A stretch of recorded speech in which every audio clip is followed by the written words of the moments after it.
You have signed the offer letter, you have updated your LinkedIn profile. Welcome to the new company. Everyone is actually congratulating you on the new job.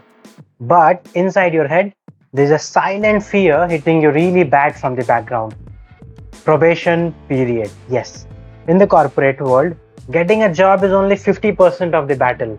Clearing the first 90 or 120-day probation period is the real challenge. A lot of smart, talent people lose their new job in the probation period itself. Not because they lack skills, but because they fail the unwritten corporate test. Basically, your first 3 to 6 months in your new job are a high-stake interview that never stops. By the end of this video, I'm going to give you the exact 90-day checklist to not just survive the probation, but to make yourself completely irreplaceable and make a long-lasting impact to your new manager and your new company. My name is Ritick. I'm working as a global HR recruiter. I've done a deep research to present you this video.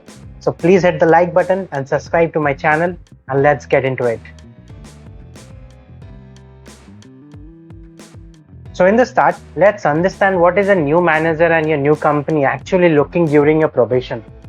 It is never your technical skills, because they have already tested that in the interview room that you have done before getting that offer letter. So actually, they are watching your behavior. Are you easy to work with? Do you ask the right set of questions? Are you adaptable to the company's perspective and the company's work ethics? See, the thing is very simple.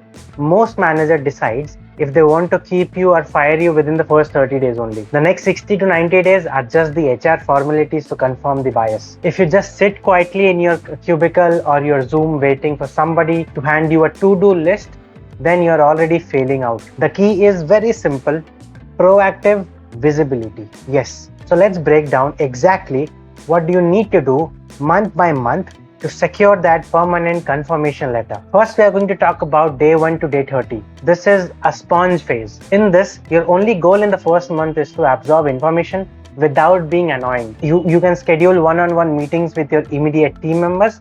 Don't talk about your past achievements in your previous company. Ask them about their biggest bottlenecks. You need to map out the office politics: who holds the real power, who gets things approved, who are the key decision makers outside of your direct manager. That's it. Just observe, document everything in your notes, and learn the company internal language. And this internal language, you're not going to find that on internet. You're not going to find that on any social media. You are only going to find that if you are working in this company. Next step is day 31 to 60. So you have to get quick wins in your day 31 to 60. Now you need to prove your worth, but do not try to change the entire system. Nobody likes a new employee who walks in and just promote about their previous company and good things about their previous company. No. Instead of this, try to find a small annoying problem that the team ignores and fix it as per the company's rules and working style. Deliver one tangible result that makes your manager lives easy. Because when you're making your manager's life easy, you're securing a very quick win. You shift from being a risky new hire to a valuable asset that nobody wants to lose. The next step is the important part, which is the autonomy push. This is called as date 61 to 90, or let's say 120, whatever is your probation. So this is the final test before your confirmation review. Your manager wants to see if they can trust you without babysitting you, spoon feeding you. So in this period, stop asking for permissions for basic tasks. Start bringing solutions, not just problems. So if you hit final probation month and you are still asking how to use the company portals or where to find the basic files, you are in a red danger zone. So you must and have to show full ownership of your assigned role. So overall, what I wanted to convey is,